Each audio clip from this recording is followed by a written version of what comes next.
हरे कृष्णा, राधे राधे। आप सभी का आपके अपने चैनल प्रभु कथा भजन में हार्दिक स्वागत है। आज इस वीडियो में मैं आप सभी को पुरुषोत्तम महात्म का 12वां अध्याय सुनाऊंगी। देवर्षि नारद ने भगवान नारायण से पूछा, हे प्रभु, जब भगवान शिव जी वहाँ से चले गए तब शोकग्रस्त उस बाला ने क्या किया? नारायण जी ने कहा, हे नारद, यह प्रश्न पांडुपुत्र युधिष्ठिर ने भगवान श्री कृष्ण से पूछा था। भगवान श्री कृष्ण ने युधिष्ठिर को जो उत्तर दिया था वही मैं तुमसे कहता हूँ, ध्यान पूर्वक सुनो। श्री कृष्ण जी बोले, हे राजन, शिव के जाते ही उस बाला का तेज नष्ट हो गया। इससे वह बहुत डर गई। उसकी ऊंची ऊंची श्वास चलने लगी और आंखों से आंसू गिरने लगे। उस तपस्विनी बालिका के हृदय में अग्नि सी जलने लगी तथा अंग प्रत्यंग में धड़कन सी होने लगी। अग्नि से जले पत्तों वाली बेल के समान वह झुलस गई थी। इस प्रकार कष्ट सहते सहते उसकी मृत्यु हो गई। सर्प जिस प्रकार बिल से निकलते ही चूहे को पकड़कर निगल जाता है, उसी प्रकार उस तपस्विनी बाला को बलवान काल ने अपने वश में कर लिया। उसी समय धार्मिक राजा द्रुपद यज्ञ की बहुत सी सामग्री एकत्र कर यज्ञ कर रहे थे। उनके जलते हुए यज्ञ कुंड में वही बाला सोने की कांति वाली सुंदरी के रूप में प्रकट हुई, जो द्रौपदी नाम से विख्यात हुई। इस द्रुपद कन्या को मत्स्य वेध करके स्वयंवर में अनेक राजाओं और भीष्म, कर्ण आदि को निस्तेज करके अर्जुन ने प्राप्त किया था। कानों में शूल के समान लगने वाले क्रूर वचन कहते हुए दुष्ट दुशासन ने जिसे चुटिया पकड़कर खींचा था, हे राजन, उस समय मैंने उसकी ओर ध्यान नहीं दिया था, क्योंकि इसने पुरुषोत्तम मास की अवहेलना की थी। किंतु जब उसने प्रेम से मुझे बारंबार पुकारा, हे गोविंद, हे गोपी जन को आनंद देने वाले, हे दीनबंधु, दया के समुद्र, मैं इस दुष्ट दुशासन के हाथ में पड़ गई हूँ।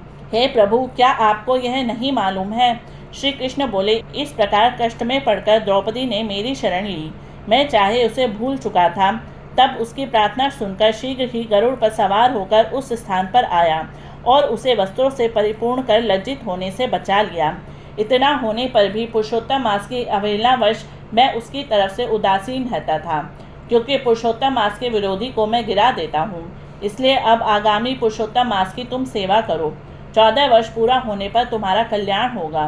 भगवान श्री कृष्ण ने पांडवों को धीरज बनाते हुए आगे कहा, हे पांडुपुत्र, इस द्रौपदी के बाल जिन्होंने खींचे या देखे हैं, मैं उन दुष्टों की स्त्रियों को केशहीन करूँगा। तुम दुर्योधन आदि पापी राजाओं को यमपुर भेजकर शत्रुओं को दंड देकर स्वयं राजा होंगे। जो मेरे प्यारे भक्तों को दुख देते हैं वह नित्य ही मुझे दुख देते हैं। मैं उस दुष्ट की ओर देखता भी नहीं, उसे यमराज दंड देते हैं। भगवान श्री कृष्ण ने इस प्रकार द्रौपदी एवं पांडवों को समझाया और द्वारिका जाने की इच्छा से कहने लगे, हे राजन, द्वारिकावासी मेरे विरह में व्याकुल हैं। मैं आज ही द्वारिका जा रहा हूँ। श्री नारायण जी बोले, भगवान श्री कृष्ण को इस प्रकार कहकर चलने को उद्यत देखकर गदगद हो पांडव बोले, हे जनार्दन, आप हमारे जीवन दाता हैं, आप हमारी रक्षा करें। हे जगतपते, हमें कहीं भुला ना देना। हमारे चित्त रूपी भ्रमरों को अपने चरण कमल में स्थान दो। यही हमारा जीवन है, आप ही हमारे आश्रय हैं। पांडुपुत्रों के सामने भगवान श्री कृष्ण प्रेम में भरे हुए धीरे धीरे चलकर रथ में बैठ गए। पांडव कुछ दूर उनके पीछे चले, जिन्हें श्री कृष्ण ने कुछ दूर जाने पर लौटा दिया और आप द्वारिका चले गए।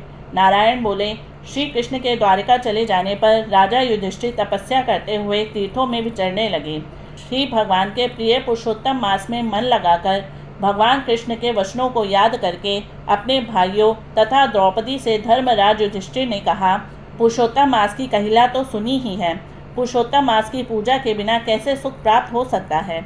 जिस प्राणी ने पुरुषोत्तम पूजन किया वही धन्य है तथा श्रेष्ठ और पूज्य है। इस प्रकार पांडवों ने सब तीर्थों में घूमते हुए पुरुषोत्तम मास आने पर उसका व्रत नियम पालन किया। अंत में भगवान कृष्ण की कृपा से 14 वर्ष पूर्ण होने पर उन्होंने निष्कंटक राज्य प्राप्त किया। इससे पहले भी सूर्यवंशी राजा दृढ़धन्वा पुरुषोत्तम मास के व्रत के प्रभाव से बड़ी सुख समृद्धि, पुत्र और पौत्र आदि का अपूर्व सुख तथा अनेकों भोग भोग कर बड़े बड़े योगियों को दुर्लभ भगवान के लोक को प्राप्त हुए हैं। हे मुनि, इस मास का महात्म करोड़ों कल्प बीतने पर भी मुझ में कहने की सामर्थ्य नहीं है। इति श्री पुरुषोत्तम मास महात्म्य पुरुषोत्तमो व्रतोपदेश नाम 12वां अध्याय समाप्तम।